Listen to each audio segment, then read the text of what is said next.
Қазақстанда әр зейнеткерге 50 мың теңгеден беріле ме? Бұл шындыққа жанаса ма? Тақырып қызықтырса, видеоны қарап шығыңыз. Достар, арнамызға жазылуды ұмытпаңыздар. Зейнетақысы 140 мың теңгеден аспайтын зейнеткерлерге мемлекеттен 50 мың теңге мөлшерінде бір жолғы төлем берілетіні туралы мессенджерлер мен әлеуметтік желілерде тараған ақпарат шындыққа жанаспайды.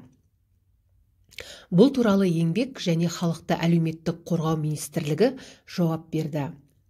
Мессенджерлерде зейнеткерлерге материалдық көмек төленетіні туралы жалған ақпарат таралуда.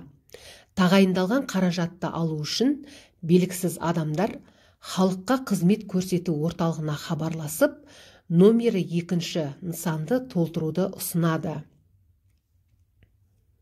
Аталған материалдық көмек түрі жоқ екенін және мемлекеттік қолдаудың тиісті шаралары туралы ресми ақпарат тек қана 1414 нөмірінен SMS хабарламалар арқылы таралатынын хабарлаймыз.